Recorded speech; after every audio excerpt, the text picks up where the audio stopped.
Back బులెటిన్లో breaking news చూస్తున్నాం. రంగారెడ్డి జిల్లా మైలార్ దేవురుపల్లిలో విషాదం జరిగింది. బాబుల్ రెడ్డి నగర్లో ఇంటి ప్రహరీ గోడ కూలి ముగ్గురు చిన్నారులు చనిపోయారు. మరో ముగ్గురికి గాయాలయ్యాయి. ఒకరి పరిస్థితి విషమంగా ఉంది. గాయపడిన వారికి ఆసుపత్రికి తరలించి చికిత్స అందిస్తున్నారు.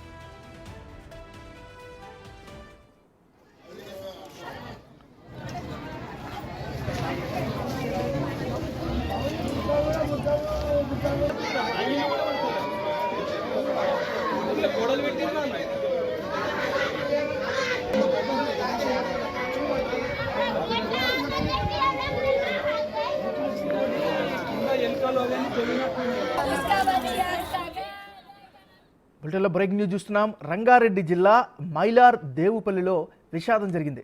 బాబుల్ రెడ్డి నగర్లో ఇంటి ప్రహరీ గోడ కూలి ముగ్గురు చిన్నారులు చనిపోయారు. మరో ముగ్గురికి గాయాలయ్యాయి. ఒకరి పరిస్థితి విషమంగా ఉంది. గాయపడిన వారిని ఆసుపత్రికి తరలించి చికిత్స అందిస్తున్నారు. ఈ ప్రమాదానికి సంబంధించి మరింత లేటెస్ట్ అప్డేట్స్ని మా రిపోర్టర్ సురేష్ అందిస్తారు. సురేష్, చెప్పండి, ప్రమాదానికి గల కారణం ఏంటి, ప్రస్తుత పరిస్థితి ఏంటి?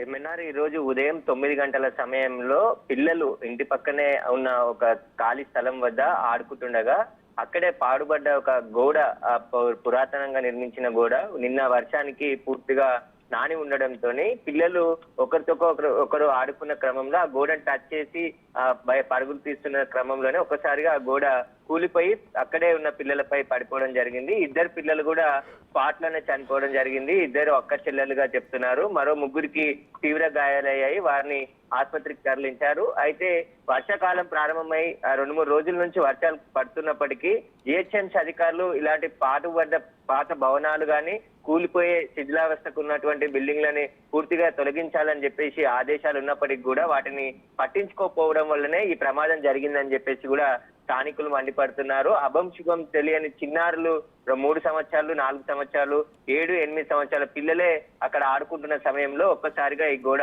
కూలిపోయింది అంటున్నారు. అయితే రాత్రి రాజేంద్ర నగర్ ఏరియాలో భారీ వర్షాలు కురిశాయి. ఆ వర్షానికి పూర్తిగా నాని ఉన్న గోడ ఒక్కసారిగా కూలిపోయిందని చెప్పేసి కూడా అక్కడ చెప్తున్నారు. జిహెచ్ఎంసీ అధికారులు, డిఆర్ఎఫ్ బృందాలు అక్కడికి చేరుకొని ఆ సగం కూలిన గోడను పూర్తిగా డిమాలిష్ చేసేసి ఎవరైతే గాయపడ్డారో వారికి మెరుగైన వైద్యం అందించాలని చెప్పేసి కూడా ఉస్మానియా వైద్యులకు సూచించడం జరిగింది. అయితే ఆ జిహెచ్ఎంసీ అధికారులు నిర్లక్ష్యంగా వ్యవహరిస్తున్నారు. ఇప్పటికైనా రాబోయేది వర్షాకాలం కాబట్టి ఇలాంటి శిథిలావస్థకు ఉన్నటువంటి బిల్డింగ్లను కానీ పురాతన కట్టడాలను కానీ పూర్తిగా తొలగించాలి. గతంలో కూడా ఇలాంటి ఘటనలు జరిగినప్పటికీ కూడా ఇప్పటికీ పట్టించుకోవట్లేదు అని చెప్పేసి కూడా స్థానికులు తీవ్ర ఆగ్రహం వ్యక్తం చేస్తున్నారు. నిన్న ఈ ఘటనకు జిహెచ్ఎంసీ అధికారులే బాధ్యత వహించాలి, బాధిత కుటుంబాన్ని కూడా ఆదుకోవాలని చెప్పేసి కూడా అక్కడ ఉన్న స్థానిక కార్పొరేటర్ డిమాండ్ చేస్తున్నాడు. ఏమన్నా?